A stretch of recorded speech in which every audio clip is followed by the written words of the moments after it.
todos muito bem-vindos a mais uma edição especial do programa Inspirações, num ano em que Moçambique celebra os seus 50 anos de independência. Hoje, olhamos para um setor que, mais do que econômico, é estratégico: a agricultura. Para esta conversa, temos a honra de receber Sua Excelência, o Ministro da Agricultura, Ambiente e Pescas, Dr. Roberto Mito Albino. Excelência, muito obrigada por ter aceito o nosso convite. Seja muito bem-vindo ao programa Inspirações. Obrigado. Muito obrigada. Antes de iniciarmos a nossa conversa, permitam-me apresentar com particular honra o nosso convidado especial desta edição. Sua Excelência Roberto Mito Albino, Ministro da Agricultura, Ambiente e Pescas. Como eu disse inicialmente, com um vasto percurso, é licenciado em Gestão pela Faculdade de Economia da Universidade Eduardo Mondlane, iniciou a sua carreira como técnico de crédito no extinto Banco Popular de Desenvolvimento, BPD. Ao longo do seu percurso, desempenhou funções de direção e coordenação em diferentes instituições públicas e privadas, com foco nos setores econômicos, agrícola e de desenvolvimento regional.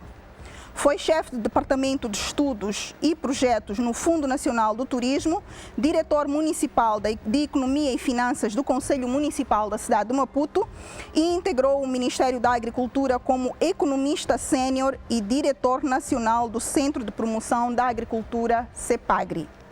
Desempenhou também o cargo de diretor-geral da Agência de Desenvolvimento do Vale do Zambeze, sob tutela do Ministério da Economia e Finanças. Trabalhou como consultor sênior na CESO, Consultores Internacionais, em projetos ligados à análise funcional institucional, planeamento estratégico e financiamento de políticas públicas. Possui experiência relevante em avaliação de projetos, mobilização de recursos financeiros, desenvolvimento de cadeias de valor e apoio à iniciativa privada.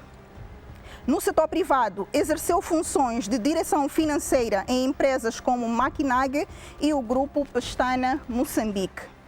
No domínio acadêmico, lecionou cadeiras nas áreas de contabilidade, gestão e finanças empresariais no Instituto Comercial de Maputo, na Universidade Eduardo Mondlane e no Instituto Politécnico e Universitário.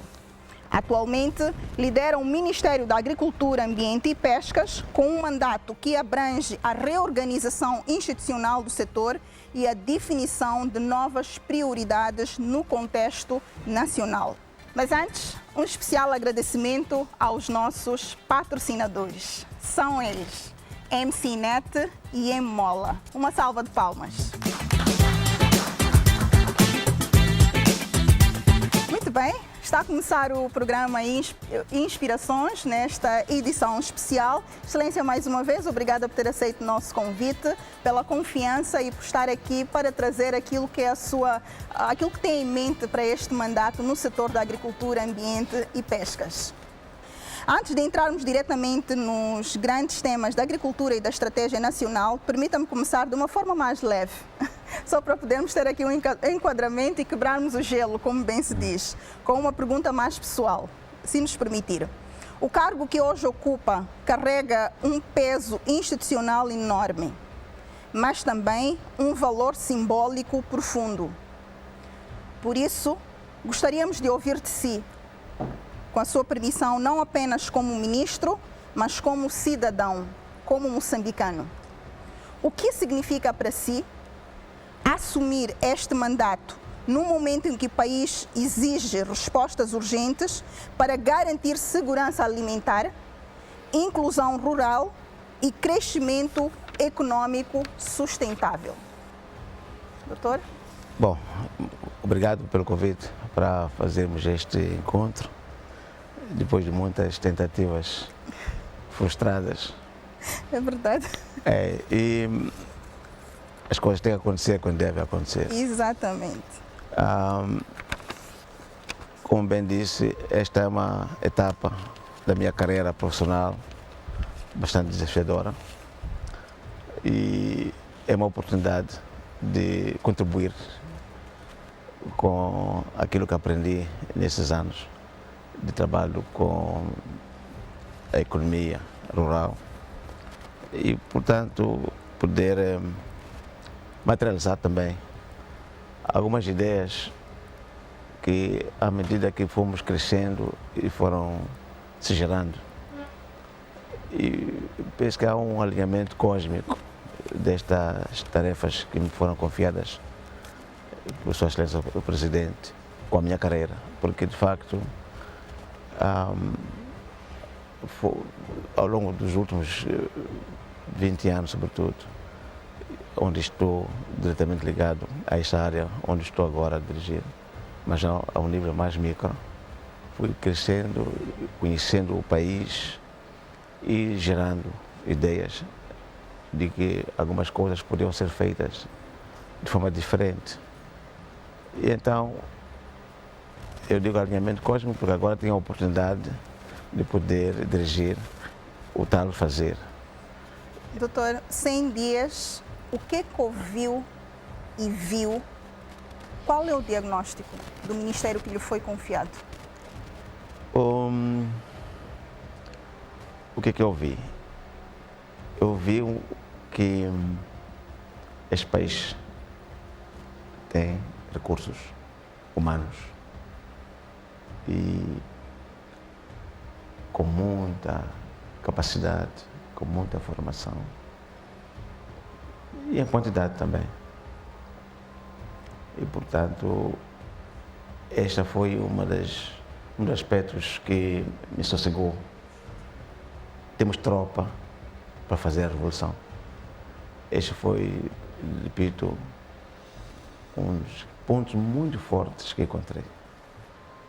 Não vamos ter problemas de recursos humanos para dirigir este combate. Muito bem. Considera mesmo um combate porque há É um muitos combate desafios. porque os níveis, a fasquia está muito alto.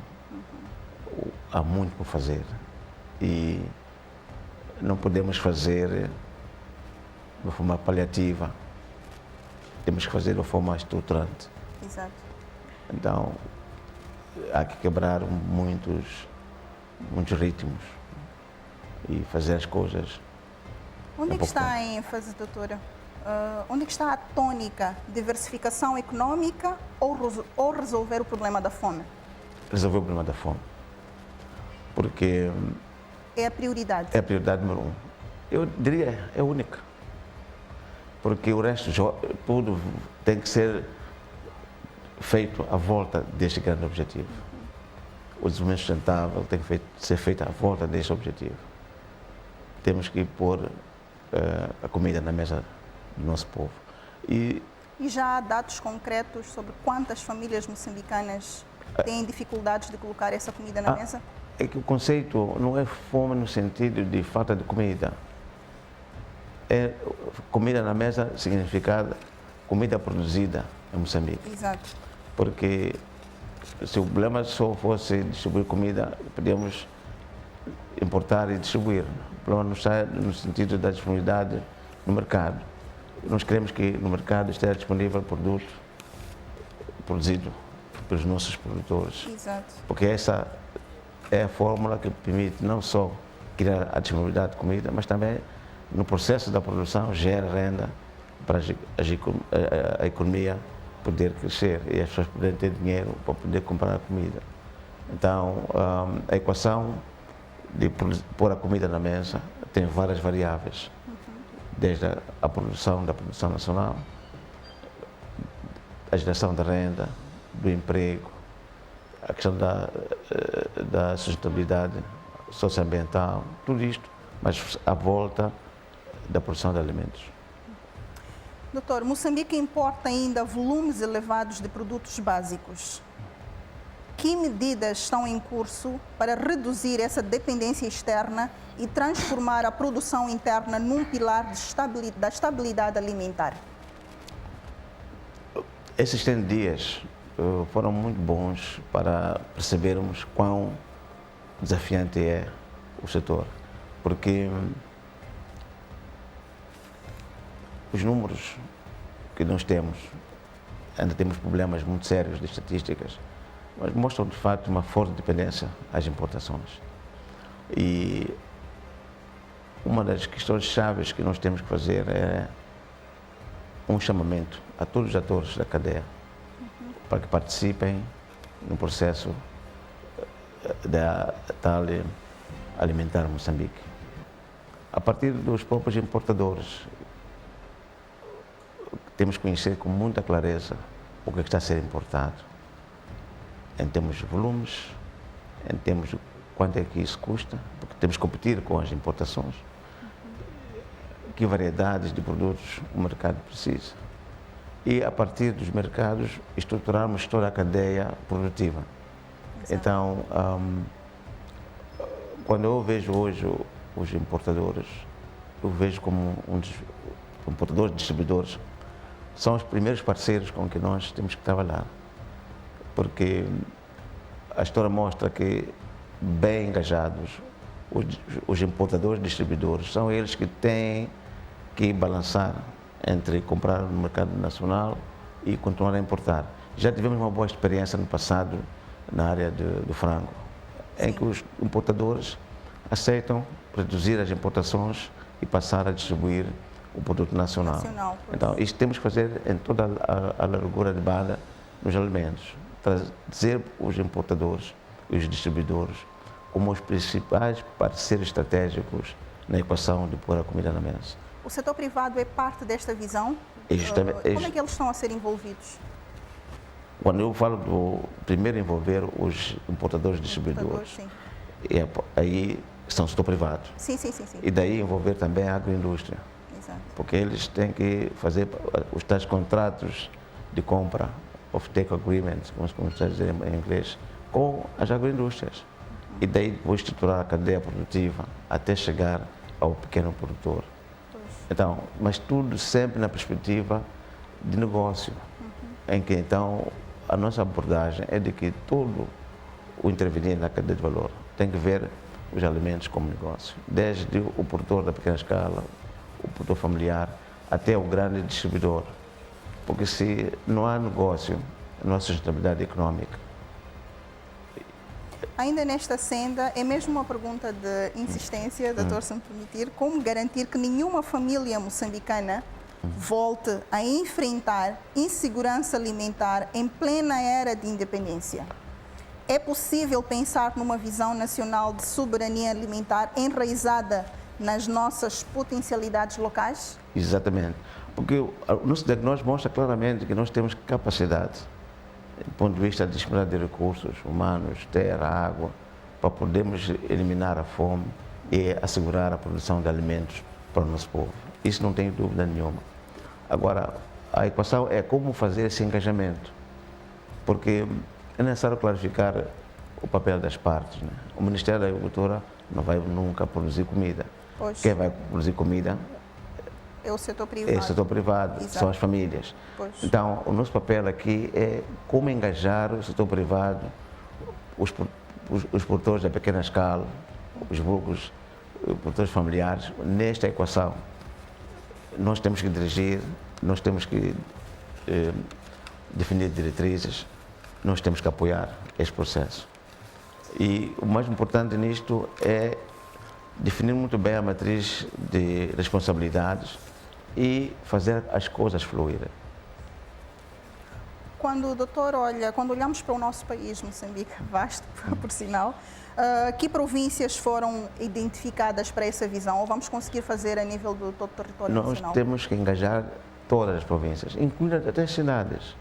Uma das abordagens que vamos implementar já neste ano é revitalizar as zonas verdes, porque as cidades têm potencial de poderem produzir, sobretudo hortícolas, para poderem abastecer os mercados e engajar muitos jovens que hoje estão sem emprego, sem esperança. Então, todas as províncias, sem nenhuma, incluindo até a cidade de Maputo, têm um papel na equação de produção alimentar. Muito bem. Como disse, doutor, era mesmo só para termos aqui um enquadramento do que é que nós temos, o que é que o Ministério da Agricultura Agricultura, Ambiente e Pescas tem em mente. Estabelecemos o tom, vamos a um curtíssimo intervalo, lembrar ao nosso telespectador e à nossa plateia que o tema de fundo é hoje, a agricultura como base para o desenvolvimento econômico e social de Moçambique. Temos um convidado de honra no programa, o Dr. Roberto Mito Albino, Ministro da Agricultura, Ambiente e Pescas. Vamos a um curtíssimo intervalo e voltamos logo de seguida. Não saia desse lado porque tem muito mais na segunda parte do programa Inspirações desta edição. Até já!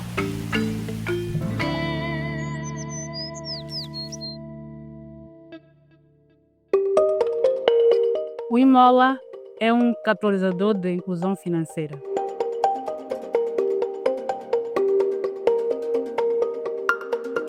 Só o facto de termos uma telefonia móvel nessas zonas rurais, com acesso a um telefone, pode fazer transações com uma rede de agentes que nós temos espalhados pelo país.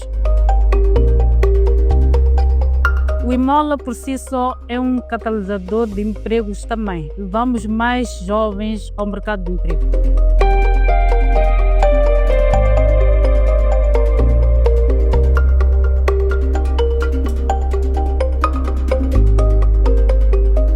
Moçambique celebra 50 anos de independência. O Imola é e vai continuar a ser o parceiro para o desenvolvimento sustentável do país através da inclusão financeira.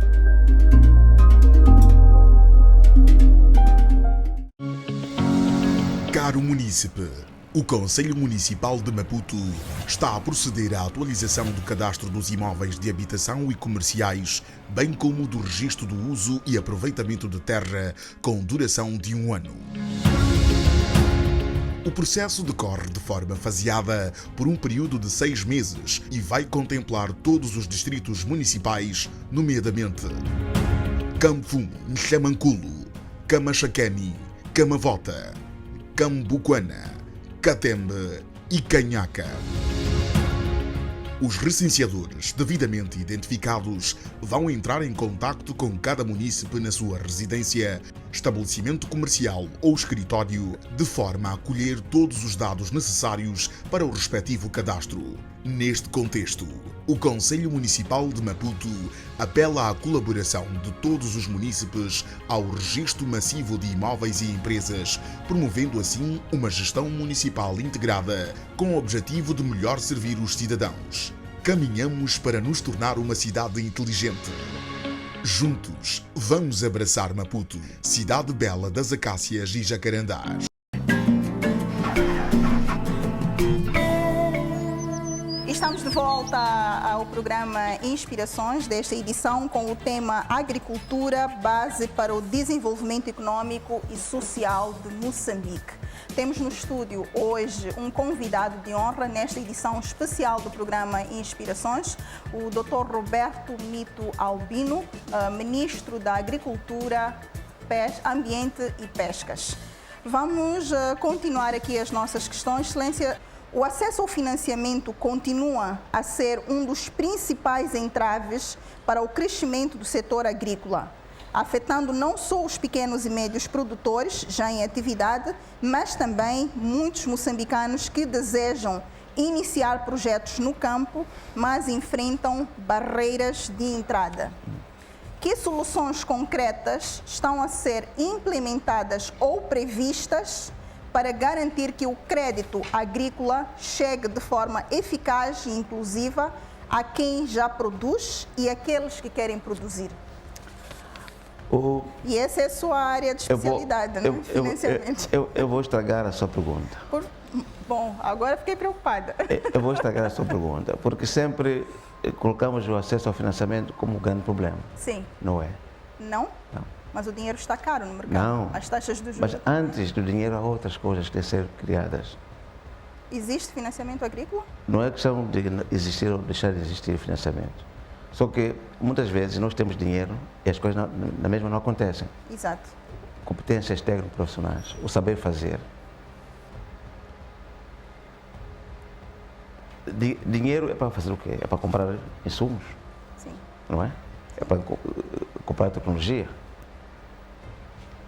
O fator principal que nós temos que incidir sobre ele é o saber fazer.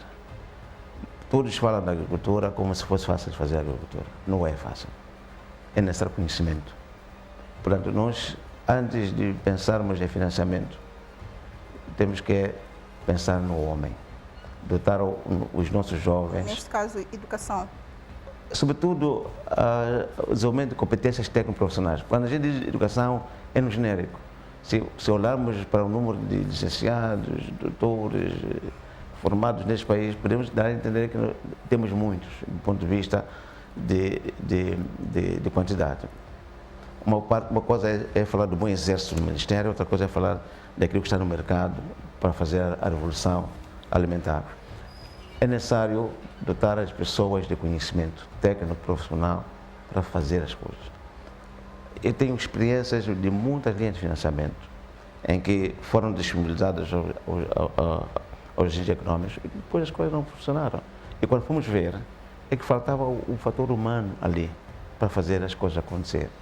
Então, é por isso que, da experiência que eu trago, o conhecimento técnico-profissional de saber fazer, para mim, é a condição essencial antes mesmo do financiamento. Quando a gente vai ao banco e queremos financiamento, eles dizem, mostra lá o plano de negócio.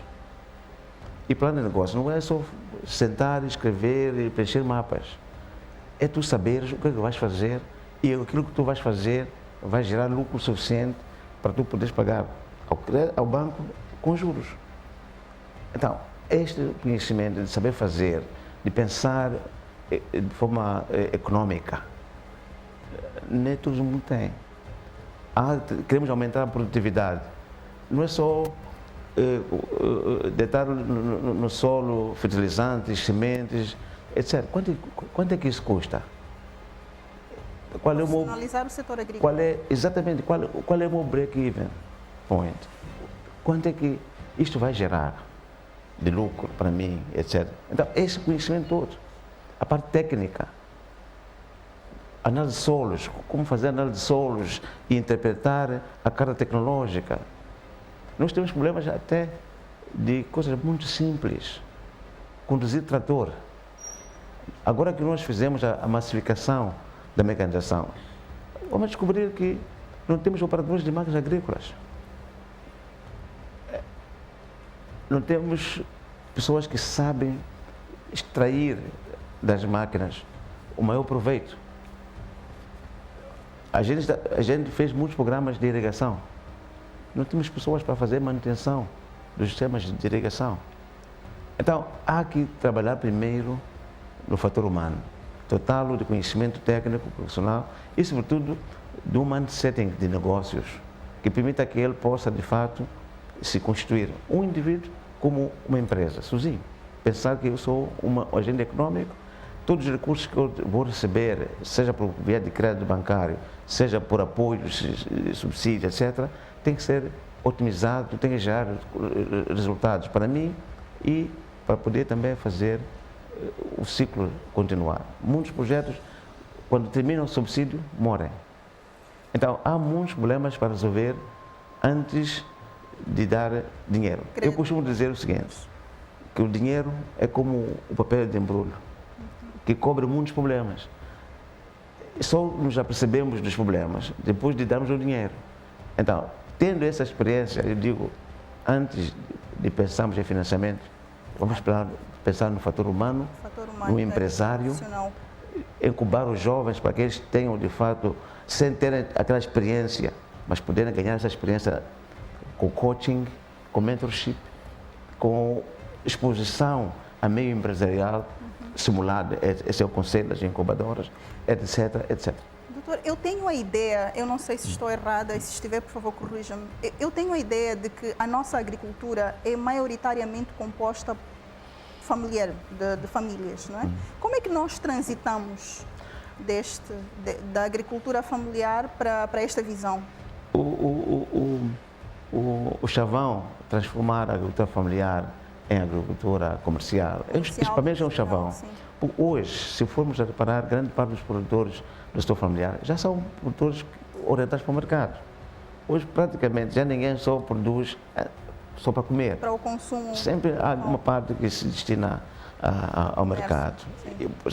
Daí que temos que olhar essa unidade econômica, família, também como um agente econômico que pode produzir e integrar-se na cadeia de valor.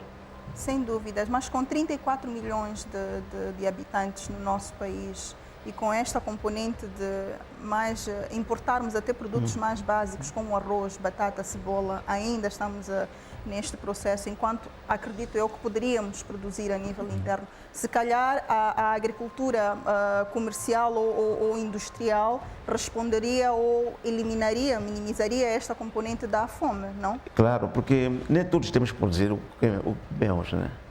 Então, alguns têm que, de facto, se dedicar à produção, outros têm que ter atividades que lhes permitem obter renda. Exato. Daí que nós estamos a apostar num desenvolvimento baseado no setor privado, porque o setor privado é que vai dar emprego, vai gerar emprego, que vai permitir gerar renda. Temos que apostar neste processo de empreendedorismo dos nossos jovens. Sim. Também vai gerar renda, vai gerar emprego, etc. Nem todos podemos produzir. E a transformação da agricultura é nesse sentido, de trazer cada vez mais intervenientes da agricultura como negócio, que vão gerar emprego e vão dar oportunidade de renda às famílias, sem ser necessariamente por via de eles produzirem o que devem comer. Muito bem. Com base na sua experiência, doutora, acumulada e agora com uma perspectiva nacional mais alargada, que culturas ou cadeias de valor a sua equipa considera prioritárias para dinamizar o desenvolvimento rural e reduzir a dependência alimentar? Já é possível identificar fileiras com maior potencial de crescimento e geração de valor interno nos próximos anos? Voltamos à questão inicial das prioridades. A produção de alimentos, para nós, é que é a base, é a prioridade número 1. E quando a gente fala de alimentos, estamos a falar primeiro dos cereais, estamos a falar dos feijões, estamos a falar da horticultura, incluindo a fruticultura. Estamos a falar também das carnes, frango, carnes vermelhas. Estamos a falar do peixe, tanto o peixe do mar como o peixe da água doce. Estamos a falar, sobretudo, da piscicultura, que é uma das grandes apostas deste nosso mandato. Então, essas são as grandes prioridades. Estamos a falar dos óleos. Agora, há outras cadeias de valor, de geração de renda, que não podem ser também postas de lado. É óbvio que essas, estou a falar de gergelim, estou a falar de feijão burger e outras, que são também importantes, mas o nosso foco principal é a produção de comida. Toda a cadeia produtiva é inerente à produção de comida. Mas onde, de facto, nós temos competitividade, podemos fazê-lo de maneira que o produto final chega ao mercado a um preço justo para o consumidor e também justo para o produtor. Exato. Muito se produz de conhecimento, doutor. Como é que saímos da teoria para a prática? É pôr as pessoas a trabalhar e criar condições para que quem queira produzir comida não deixe de o fazer. E neste processo, falamos de conhecimento, em primeiro lugar. Falamos de acesso aos fatores de produção, é onde entra já o crédito e outras formas de financiamento. Falamos do acesso à terra, a gente fala muito pouco do acesso à terra, mas é um grande problema. Muito. É necessário que quem quer produzir comida em Moçambique nunca deixe de o fazer porque não tem terra. Eu vou repetir, neste mandato, queremos que quem quer produzir comida nunca deixe de o fazer por falta de terra. Porque temos terra suficiente para quem quer produzir comida o poder fazer, seja o grande investidor estrangeiro, seja o setor privado nacional, sejam os jovens que querem, de fato, entrar na agricultura. Então, é uma linha de trabalho. E depois temos outra linha que não falamos muito, a área de desenvolvimento sustentável, a resiliência às mudanças climáticas. Temos que também investir em infraestruturas que permitam que este processo de produção ocorra com resiliência e sustentabilidade. O doutor falou agora de terra e chamou uma atenção, é que existe muita terra ocupada, mas não está a ser usada. Como é que resolvemos esta questão? A semana passada estivemos no Fórum de Consulta sobre Terras e estamos a fazer a revisão de terras. Ainda este ano teremos a nova lei de terras e que vai criar mecanismos muito mais fáceis de resolver este problema. De facto, quando dizia sobre os 100 dias, não concluí. De um lado concluí que tínhamos muita tropa, mas também do outro lado concluímos que temos muita terra ociosa. É necessário libertar esta terra e colocá-la na agenda de produção de comida. Bom, vai ser um desafio, de certeza. Já está sendo. Já está sendo. Pois, porque já tem dono, assumem que é pertença das pessoas que têm o doato, não é? Exato. O uso. Mas a terra, na verdade, pertence ao Estado. É exatamente isso que tem que ser reafirmado. E tem regras de ocupação. Essas regras devem ser cumpridas escrupulosamente por todos. Muito bem. Doutor, sabemos que produzir não basta, é fundamental transformar. Tendo acumulado uma larga experiência na preparação, negociação e direção de projetos de desenvolvimento socioeconômico, bem como na promoção de investimento público e privado, que ideias ou linhas orientadoras estão a ser equacionadas pela sua equipa para impulsionar a agroindústria local, especialmente nas zonas rurais? Existem planos concretos para atrair investimento nacional e estrangeiro com incentivos ajustados à realidade do nosso país? Sim, vou por partes.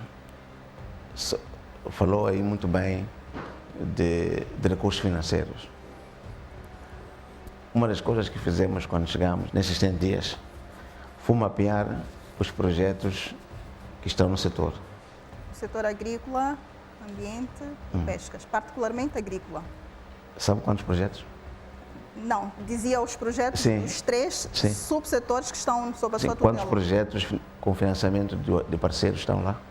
Não. Acima de 150. Acima de 150 projetos? É. Desde projetos de $100 mil até projetos de $250 milhões. Muito bem. A fazerem cada um deles coisas interessantes, mas extremamente desalinhadas. Então, um dos problemas, quando eu dizia que o dinheiro não é o principal problema, é que temos lá dinheiro, só que não está alinhado com as prioridades. Então, um dos trabalhos dos 100 dias foi o resultado do diagnóstico. Foi, primeiro, saber que existem esses projetos e trazer os parceiros de novo na mesa para que sejam alinhados com a nova agenda de desenvolvimento. E, felizmente, todos eles concordaram em que há dispersão de recursos, há desalinhamento estratégico, estão disponíveis para fazer esse realinhamento dentro das prioridades que são definidas pelo governo. Este foi um grande resultado dos 100 dias. E, então, com este quadro, também temos uma outra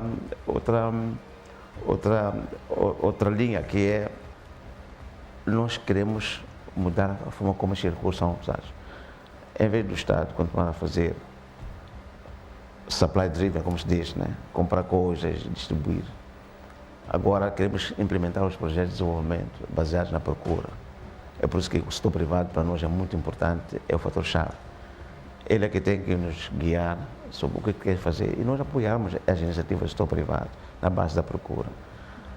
E repito, nesta oportunidade que me dás, nós não queremos nunca mais comprar insumos, porque nós temos machamba. Quem compra insumos é quem tem machamba para produzir.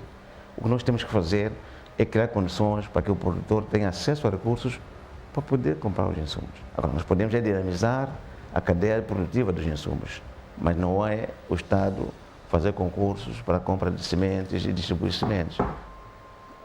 Mecanização agrícola, a mesma coisa. Não somos nós que temos que comprar tratores e colocar os tratores à disposição dos produtores. Temos que colocar recursos financeiros para que no mercado existam equipamentos agrícolas adequados e haja linhas de financiamento que permitam o produtor poder aceder a estes recursos e fazer a sua mecanização. Então, há muitas alterações da forma como fazemos. As fábricas, mesma coisa. Não é o Estado construir fábricas e depois andar à procura do setor privado que vai fazer a gestão. Este modelo já nos mostrou não ser muito eficaz.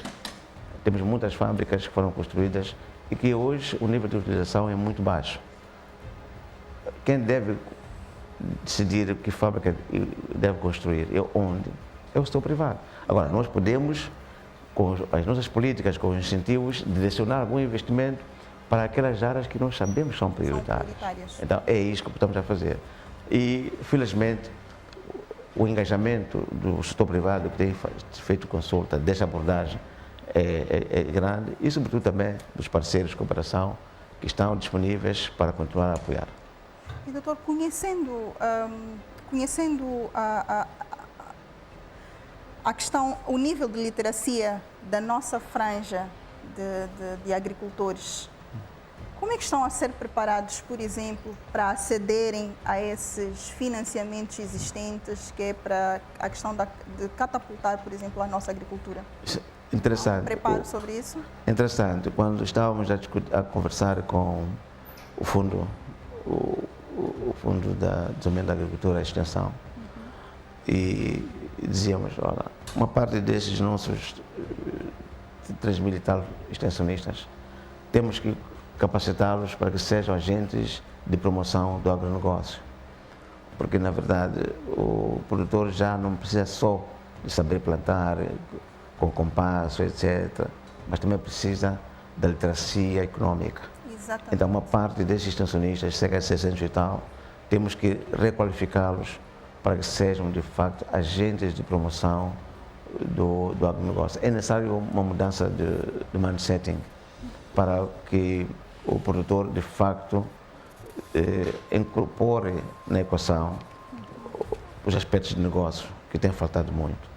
E nessa abordagem de uma agricultura, ambiente e pescas desenvolvida tendo o setor privado como ponto de alavanca, é necessário que a literacia econômica esteja sempre presente na equação. E isso se faz com esse movimento massivo de agentes de desenvolvimento do agronegócio. Portanto, já temos lá a tropa, o que temos que fazer é dotá-la também ela própria desta ferramenta que permita que, quando fala com o produtor, não fale só dos aspectos agrários, né? Mas também fale dos aspectos econômicos, sobretudo dos aspectos econômicos.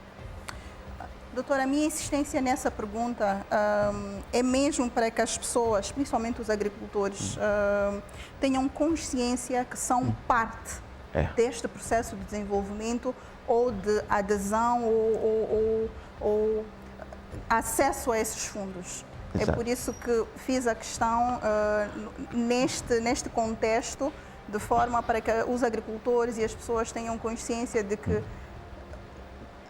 termos algum conforto do ministro da área para saber que estas pessoas também são parte destes acessos a esses fundos para poderem melhorar, tendo em conta que, e muito bem visto, os tratores, as sementes não têm que ser compradas pelo Estado, têm que ser compradas por quem realmente está no terreno a produzir a comida. Então, e eles têm que ter consciência de que são parte deste processo e têm acesso a este financiamento. E como devem aceder? Temos conforto neste sentido. Exato. Porque o ponto de contacto privilegiado, que mostra uma relação sustentável para a integração dos pequenos produtores, é a partir da agroindústria, dos fomentadores da produção.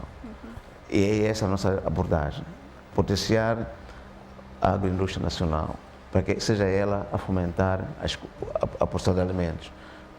Porque é isso que garante ao pequeno produtor que ele possa, de fato, tomar o risco de se endividar para produzir, porque sabe que tem alguém que vai comprar a um preço justo.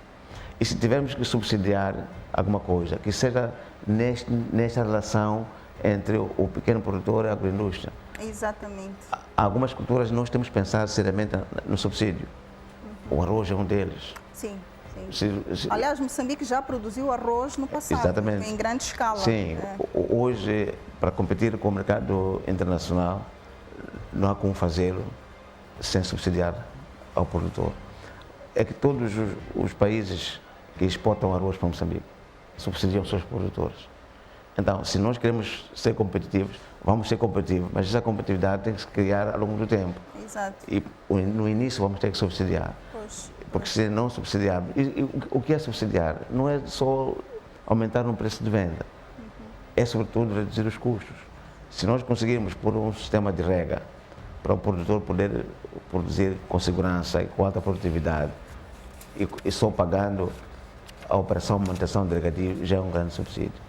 Se nós subsidiarmos o investidor que faz a fábrica, isso vai reduzir os custos de operação dessa fábrica, não vai ter que pagar uma parte dos investimentos da agroindústria. É um subsídio. Então há várias formas de subsidiar, mas não há como tornar a indústria do arroz sem que no início sem haver esse subsídio. Sem haver subsídio. E os subsídios vão ser sempre alocados de uma forma cirúrgica, de maneira que não criem dependência, que a cadeia de valor não funcione só na base de subsídio, mas como um elemento de alavanca para a ignição inicial, que depois vai se gerar essa competitividade e crescer. A indústria do açúcar é um exemplo de como ela se subsidiada no início, ela se estabilizou e está aí a funcionar. Então, podemos aproveitar muitas lições que aprendemos.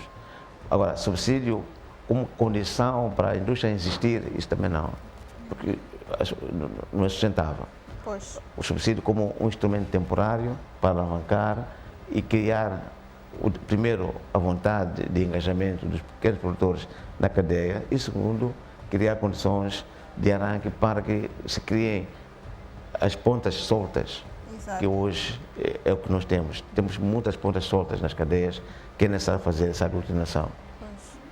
Muito bem. Doutor, ainda pensando na inclusão, que ideias ou princípios estão a ser considerados para garantir que o aumento da produtividade beneficie não só as grandes zonas agrícolas, mas também os pequenos produtores e regiões com menos apoio de forma mais justa e equilibrada? Quando falava das zonas verdes, vai ao encontro desta sua pergunta, porque promovendo as zonas verdes, onde de fato a cintura das grandes cidades vive a maior parte da população, porque a nossa população, infelizmente, acolheu muito para as zonas urbanas.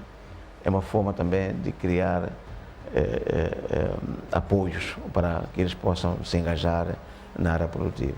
Mas, mais uma vez, aquilo que eu dizia, nós temos o pequeno produtor, ou o produtor da pequena escala, como quer, o produtor familiar, não interessa muito ter, mas estamos a falar da mesma agenda econômica, o ponto principal. Mas para chegar a ele, temos que usar a agroindústria. E é a partir da agroindústria, a partir do fomentador, que nós vamos canalizar os apoios a esse produtor. E, como disse, as 11 províncias do país estão todas elas equacionadas para se engajarem neste combate contra a fome. Porque inclusão é a tônica, e esta conversa não é só nossa, doutora, é também da nossa plateia, é do país, aliás, em geral. São assuntos de interesse da nossa nação, do nosso belo Moçambique. Vou agora dirigir-me à plateia. Eu não sei se alguém teria alguma questão, contribuição a fazer aqui ao Dr. Roberto Albino, Ministro da Agricultura, Ambiente e Pescas. Por favor, quem tiver o seu nome e a sua intervenção ou questão. Tenham bondade. Não sei se temos já alguém interessado em deixar ficar a sua contribuição ou questão. Temos sim. Começamos bem. Temos uma jovem. Por favor, o seu nome e a sua questão ou contribuição. Tenha bondade. Chamo-me Luísa Fernando Ernesto, sou estudante de Engenharia Agronômica da Faculdade de Agronomia e Engenharia Florestal da Universidade de Eduardo Mondlane.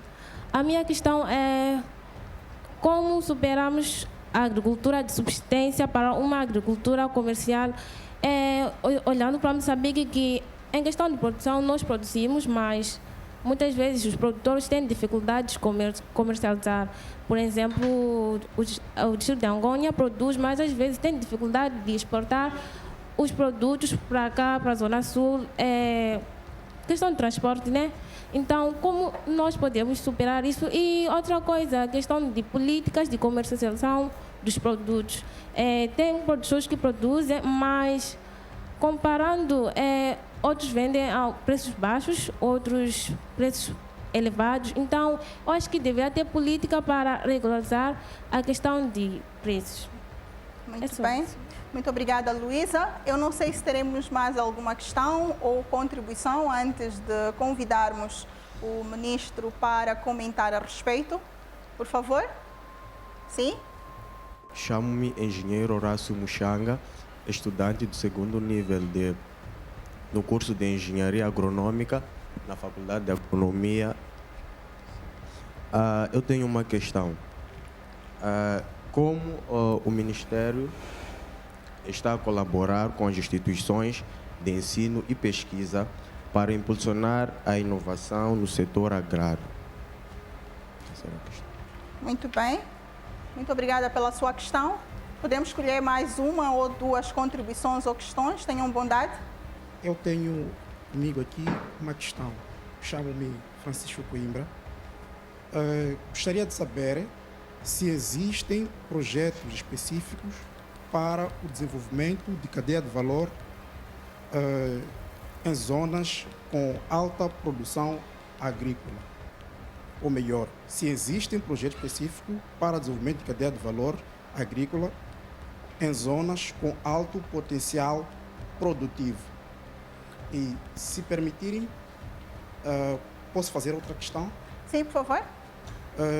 Gostaria de saber, em casos concretos, imaginemos que alguém esteja dotado de conhecimento técnico profissional, é um recém-graduado e, por sua vez, não dispõe de condições para adquirir a terra, bem como não dispõe de questões financeiras para começar com uma atividade de produção agrícola. Quais são os passos para que o mesmo possa ter acesso a estas questões que aqui disse? Muito bem. Doutor, voltando às questões aqui que foram deixadas pelos nossos 3 participantes da plateia. Doutor, quer comentar? Sim. Por favor. Isso me remete a questões iniciais. Exato. A transição do Vale Zambeze para o país. As 4 perguntas que são colocadas, as respostas vêm daquilo que é a nossa experiência de trabalho no meio rural. Sobre, por exemplo, a questão de escoamento.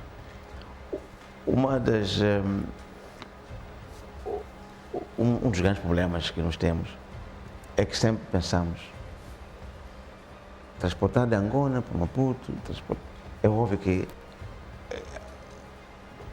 o fator transporte acaba matando até a competitividade do negócio. Quando a gente fala do mindset empresarial, por que eu tenho que trazer batata de Angola para Maputo? Se eu posso produzir batata para Maputo aqui na região. Em Inhambane já produz batata e quando Inhambane põe a batata em Maputo, nem há espaço para a batata importada. Matutim tem condições de produzir batata. Então, o mindset de negócio é que tem que imperar. A industrialização ao nível dos distritos é também um dos fatores que respondem em parte às questões de logística. É necessário industrializar ao nível do distrito, deixar lá o emprego e sair de lá um produto transformado para o mercado. E aí, então, as necessidades logísticas são diferentes. Então, tudo isto tem que ser equacionado. E a questão dos preços, aquilo que eu dizia, preço justo. É necessário que o produtor saiba que está a concorrer com o mercado global. Hoje em dia, nós operamos sempre no mercado global. Quando eu dizia que o distribuidor é um dos parceiros estratégicos nossos, é que ele nos dá as referências daquilo que é o preço com o qual nós temos que nos bater para sermos competitivos. Porque ele tem sempre a opção de importar e colocar no mercado. O consumidor não pode ser penalizado por estar a consumir o produto nacional. Ele vai preferir o nacional, possa ter algumas vantagens, mas, sobretudo, tem que ser a um preço igual ou inferior ao do produto importado. Então, é necessário que na equação total a questão da competitividade econômica sempre esteja presente. A questão da academia, a nossa experiência, quando eu dizia que o fator humano é o principal fator antes do dinheiro, é que esta conclusão nós já tiramos quando chegamos no Vale Zambeze. E é por isso que o primeiro projeto que nós financiamos lá foi o projeto de desenvolvimento de competências técnico-profissionais, em que todas as faculdades e escolas de ensino da agricultura beneficiaram de um financiamento para melhorar a formação, para melhorar o corpo técnico docente, equipamentos, etc., laboratórios, para que pudessem elevar a qualidade de formação. Agora temos a oportunidade de ampliar esse programa para todo o país. No Vale Zambeze já está consolidado, é uma questão de expansão, mas é necessário fazer para a Zona Norte, é necessário fazer para a Zona Sul. E já estamos a fazer com a Unicef e vamos continuar a fazer também estas parcerias com todas as escolas de ensino, para que o técnico graduado que saia destas instituições tenha um saber fazer diferente. E, sobretudo, também possa ser o primeiro empreendedor na nossa luta pela soberania alimentar. Sobre se existem projetos de desenvolvimento das cadeias de valor nas zonas 4 potencial, é claro que a prioridade é sempre as zonas onde é mais fácil fazer as coisas. Angônia é um exemplo. Nós, em Angônia, deixamos um projeto que já permitia ter rendimentos de 50 toneladas por hectare de batata. Isso já não é tabu fazer isso em Angônia. Não é tabu fazer isso em Manica. Não é tabu fazer isso em Sofala. É necessário trazer esta experiência de desenvolvimento das cadeias de valor nas zonas de alto potencial para todo o país. E é esse o paradigma que temos que vencer. Agora, sobre os jovens, um dos projetos também deixamos lá com o Banco Nacional de Investimentos foi um projeto que permite que o estudante graduado possa aplicar-se para ter financiamento para o seu primeiro projeto. Então, essa é uma linha de financiamento para o empreendedorismo. Nas nossas linhas de financiamento que estamos a estruturar agora com os parceiros, esta é uma das áreas em que queremos dar mais destaque, para que os jovens, de facto, possam ter acesso aos recursos financeiros. Mas há uma questão prévia, que ele colocou, o acesso à terra. Então, uma das nossas principais guerras é libertar a terra para que ela possa estar disponível para os jovens, porque são os jovens que vão fazer a transformação. Exato. E o nosso agente principal de mudança são os jovens. Não estou a dizer que os nossos velhinhos estamos descartados, mas se queremos fazer um projeto de desenvolvimento sustentável, temos que apostar nos jovens. Então, a nossa guerra é, de facto, tornar a terra acessível para que os jovens possam iniciar o seu negócio agrário. Doutor, falou na primeira parte do programa, falou esta componente de desbloquear a terra. Quando fala de desbloquear a terra, estamos a falar de exatamente o quê? Estamos a falar, em primeiro, já sabemos a situação dos doados. Felizmente o sistema está digitalizado. Muito bem. Se eu quiser saber quantos doados tem, eu vou ao sistema, ele me dá. Então, já sabemos qual é a situação da posse da terra hoje. Então, isso já não é um tabu. Sabemos quem tem a terra, quando é que ele teve o doate, o que é que está a fazer no doate, o que não está a fazer, se está a pagar ou não está a pagar as taxas que tem que fazer. Então, a radiografia sobre a posse da terra já está feita. Muito bem. O que nós temos que fazer é conversar com os detentores dos doates para que, de facto, encontremos um mecanismo de ajudar-lhes a desenvolver projetos, aqueles que têm projetos, e aqueles que não têm projetos, a devolverem a terra ao Estado, para que ela possa estar disponível para novas alocações. Muito bem.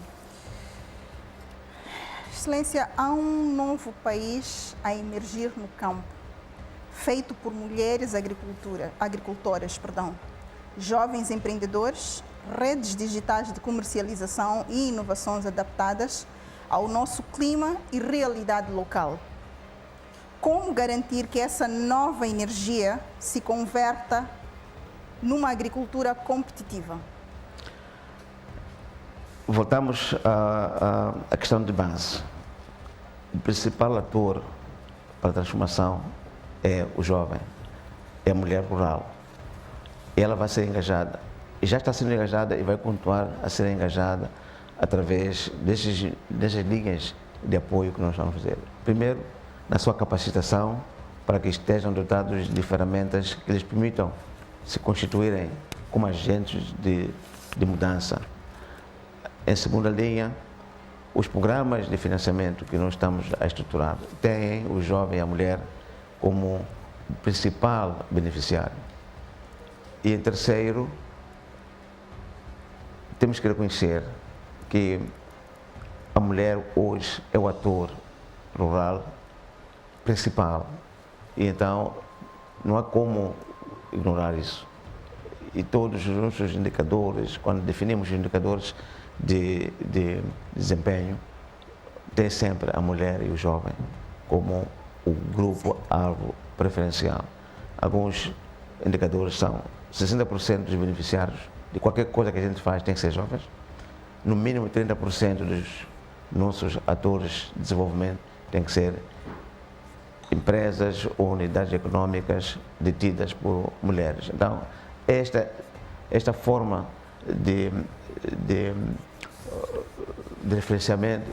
referenciamento positivo das mulheres jovens é a forma da sua inclusão, é a fórmula da sua inclusão.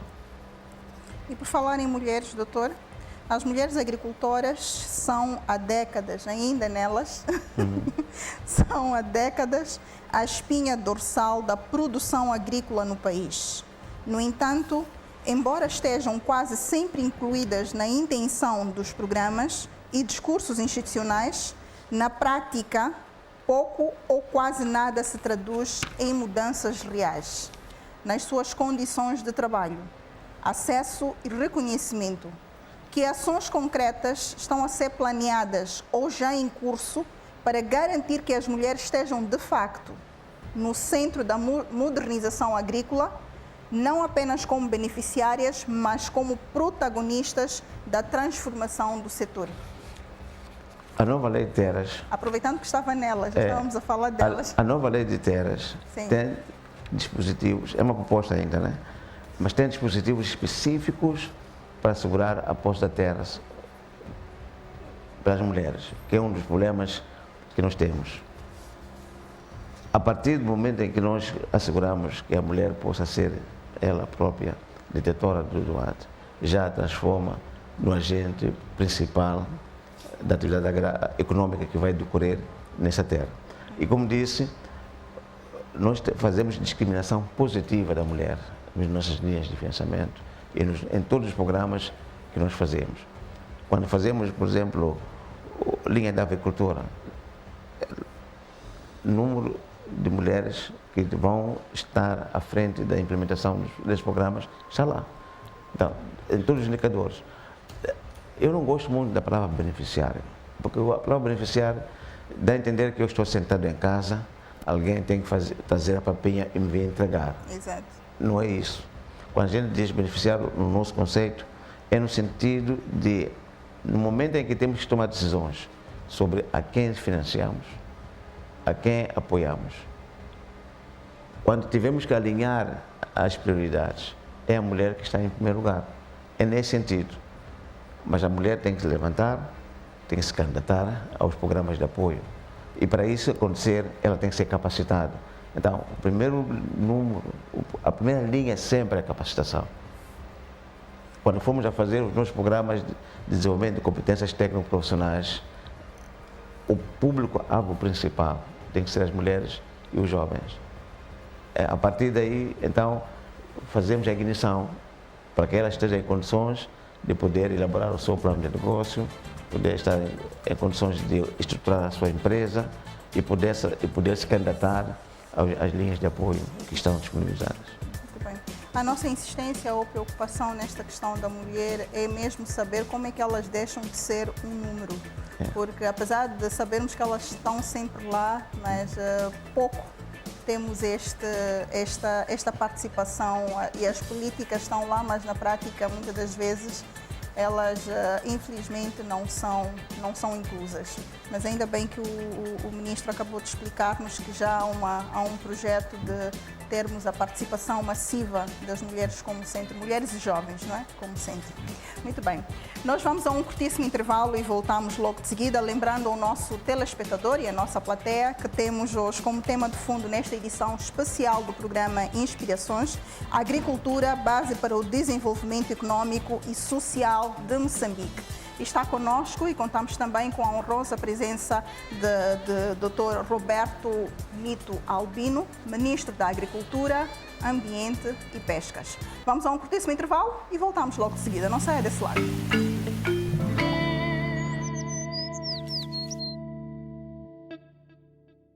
Com o Embola Empresas, gerenciar as finanças da sua empresa nunca foi tão fácil e seguro. Pague salários e transfira dinheiro automaticamente. Rápido, seguro e com autenticação por código OTP. Envie dinheiro para várias contas em mola ou faça transferências em massa para bancos com total segurança. Facilite o bem-estar dos seus colaboradores comprando crédito com bônus e recargas de Credilec diretamente pela web. E ainda, comunique-se de forma eficaz enviando SMS em massa. Transações rápidas, seguras e com histórico completo é a solução que a sua empresa precisa. Emola Empresas, simplificando suas operações financeiras. Para mais informações, ligue agora para o número 100. Termos e condições aplicáveis. O Emola é rápido, seguro e conveniente.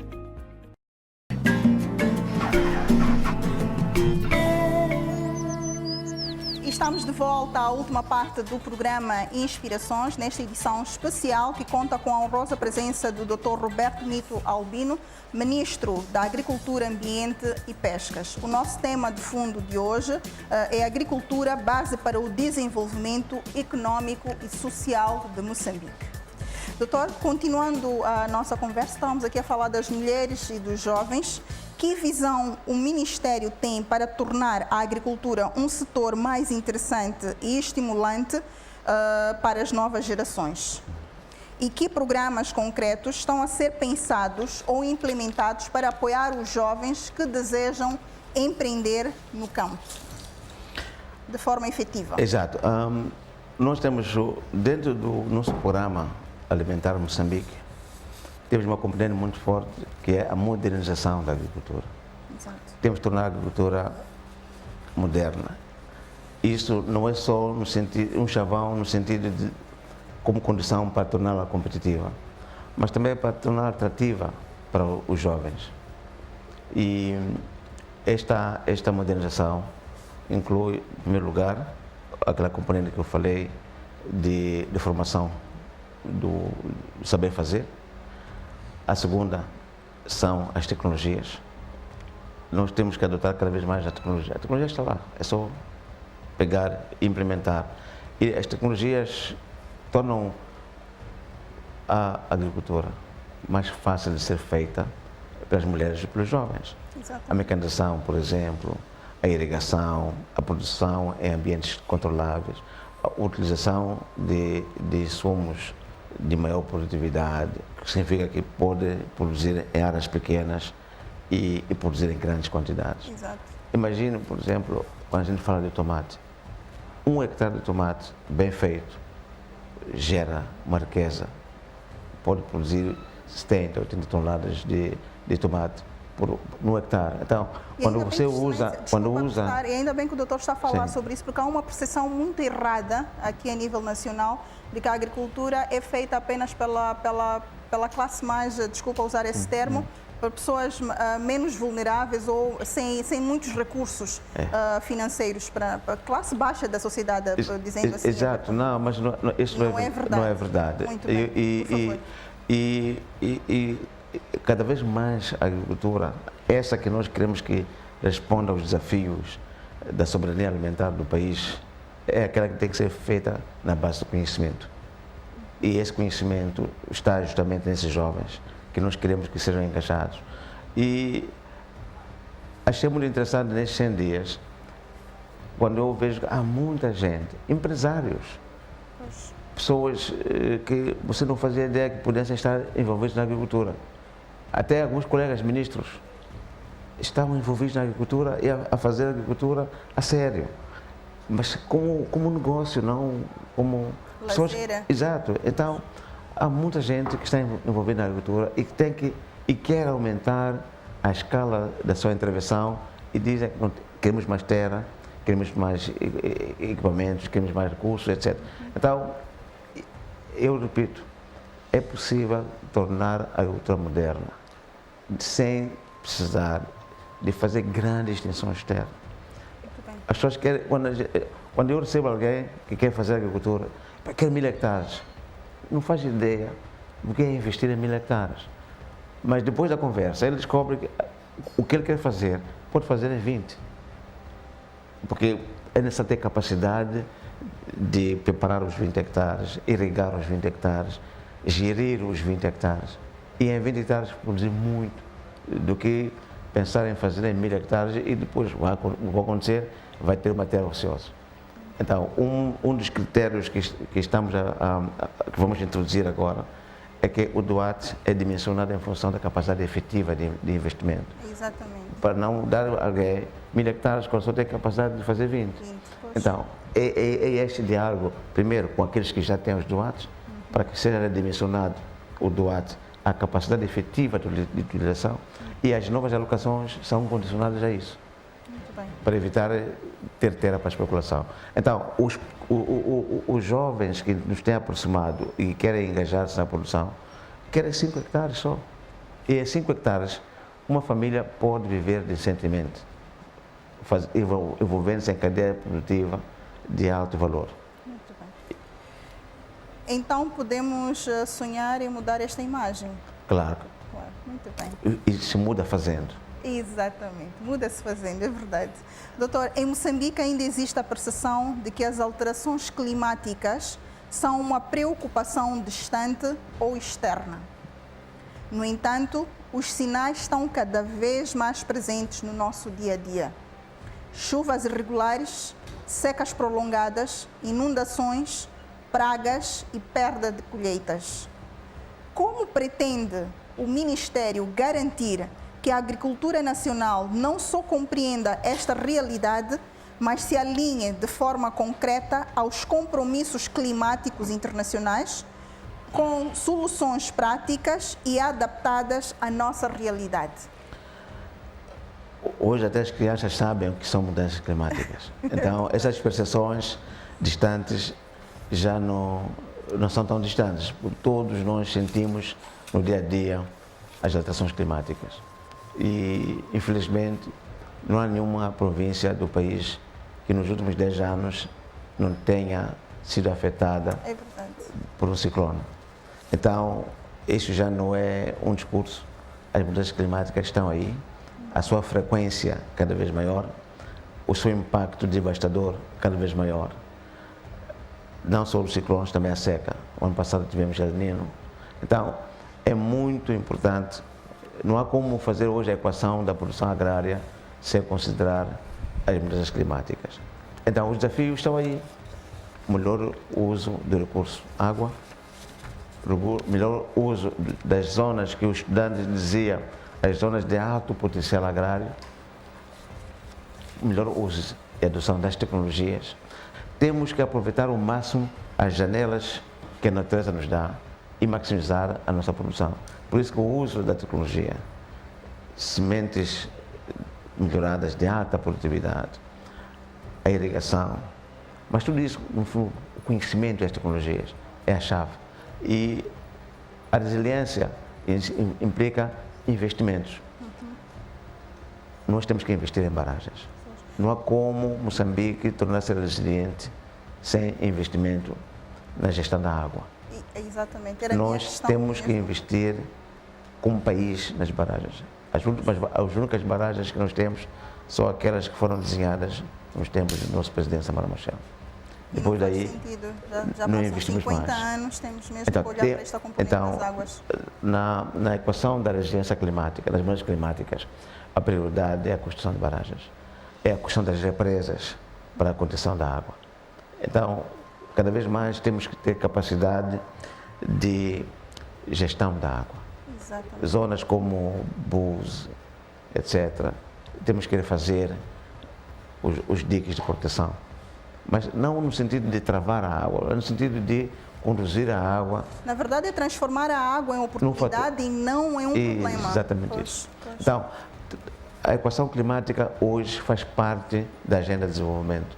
E, em particular, no nosso Ministério, não há como produzir comida sem gerir a água. E a terra e o clima.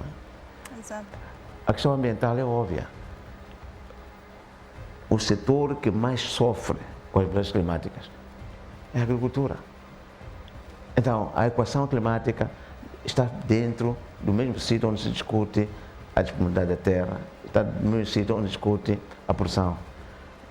Então, esta junção foi de facto, pelo menos eu digo, me facilitou muito a vida, porque temos todos os instrumentos para podermos fazer a equação. A tomada de decisão. Eu sou o ministro que não tem razão para me queixar de outros, de quem não fez porque os outros não fizeram, porque tem todas as condições ali. Exatamente. Tenho terra, tenho as componentes da produção, o capital humano, tudo, e tenho também as pescas, porque quando a gente fala de alimentos, sobretudo a piscicultura, nós temos que associar a piscicultura à produção agrária. Exato. As zonas baixas como a Zambésia, Sofala, o Delta Zambesa, vamos dizer, sim, são zonas de alto potencial para a produção de arroz, mas também para a produção da piscicultura. Sim. Então, esta associação, na mesma casa. Muito bem. Então, esta associação dos três setores é porque, de facto, estão criadas condições institucionais para que as soluções sejam discutidas todas dentro de casa. Quando muito tem que falar com o ministro do Transporte e Logística, o assunto da estrada, mas o resto está todo dentro de casa. E para nós isso é um dos grandes ganhos deste mandato. Então, as questões climatéricas fazem parte da nossa discussão todos os dias. Essas questões que estamos a ver de zonas nas cidades, a erosão, etc. Então, temos agora a solução planeamento territorial. Hoje o tema é a agricultura. Eventualmente vamos ter que fazer um dia sobre ambiente e desenvolvimento territorial. Porque sem planeamento territorial nunca vamos ter uma economia sustentável. Muito bem. Resiliente. Começamos com a agricultura, doutor, porque comida neste momento é uma maior preocupação e é prioridade também do próprio Ministério, né? Então acreditamos que numa próxima edição, se calhar, teremos de volta um ministro para vir falar sobre os avanços que tivemos nesta componente da comida, da agricultura em particular, mas também os projetos que estão envolvidos na área de ambiente e pescas, porque realmente está tudo muito, muito interligado. Quando começamos o programa, dissemos e repetimos que a agricultura é um problema de todos nós. Excelência, se pudesse deixar hoje uma mensagem que resuma o compromisso e que convoque todos, produtores, instituições, investidores e cidadãos, para fazer da agricultura a força transformadora de Moçambique, o que diria? Mesmo para efeitos de fecho do nosso programa, se Excelência pudesse deixar hoje uma mensagem que resuma o seu compromisso e que convoque a todos os moçambicanos, e não só, produtores, instituições, investidores e cidadãos, para fazer da agricultura a força transformadora de Moçambique, o que diria?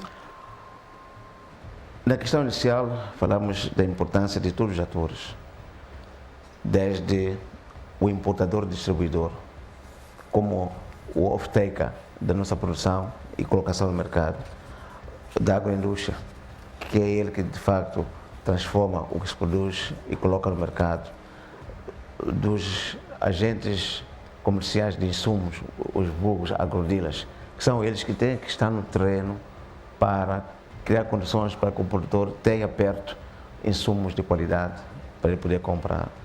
Estamos a falar dos próprios agroindustriais, perdão, dos próprios produtores da matéria-prima agrária, produtores de arroz, produtores de milho, etc, etc. Estou a falar dos jovens, que são eles que têm que estar engajados na área produtiva. O que nós temos que dizer a eles é o seguinte: primeiro, políticas para tornar o ambiente favorável para que de fato a cadeia produtiva flua existem, e estamos a fazer os ajustamentos necessários para que de facto não haja barreiras para quem queira se engajar nesta guerra. O segundo, a terra tem que estar disponível e vai estar disponível para quem queira produzir. Terceiro, linhas de apoio para poder fazer o acesso ao financiamento, para garantir o acesso ao financiamento, seja crédito concessional, seja subvenções comparticipadas.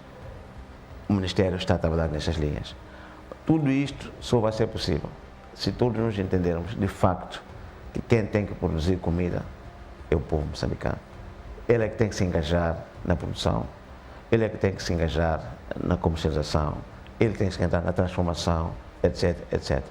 O nosso papel é criar as condições para que, de facto, quem quer produzir comida tenha sempre espaço para o fazer. E o nosso lema é que ninguém fique de fora que quer produzir comida. Aquele que quer produzir comida, que nunca deixe de o fazer por falta de alguma coisa. Os nossos diretores, ao nível central, ao nível provincial, já lançamos o repto. A sua avaliação é em função do desempenho do setor de produção de alimentos. Então, esta é uma causa de todos nós. Quem quer produzir comida vai sempre encontrar no Ministério da Agricultura, Ambiente e Pescas, ao nível central, ao nível provincial, ao nível do distrito, um parceiro para o fazer. Sempre naquela linha que eu disse, de uma forma competitiva como negócio, não para distribuir, como diz, não há mais almoços grátis, mas há espaço para engajamento de quem queira fazer da agricultura um negócio, mas um negócio sustentável, um negócio que lhes dá renda e que também permite gerar produtos competitivos para o mercado. O ministro faz-nos parecer que esta missão é mesmo fácil. Isto gera-nos conforto. É que é fácil se não politizarmos. Gera-nos conforto mesmo, é verdade. E temos uma tropa motivada para fazer diferença. O fator crítico, que para mim é o fator crítico, é que a nossa tropa, os quadros do Ministério da Agricultura, Ambiente e Pescas, temos-los em quantidade, em qualidade e super motivados para apoiar esta transformação da nossa agricultura e gerar alimentos para a mesa dos moçambicanos. Muito bem, chegamos ao final desta edição especial do programa Inspirações, dedicada à agricultura enquanto base para o desenvolvimento econômico e social de Moçambique.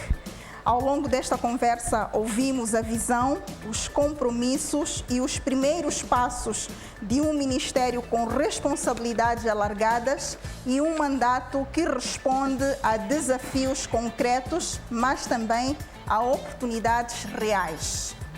Falamos de soberania alimentar, financiamento, agroindústria, juventude, inovação, mudanças climáticas e, sobretudo, do papel das pessoas que trabalham com a terra nas suas diferentes escalas, regiões e condições.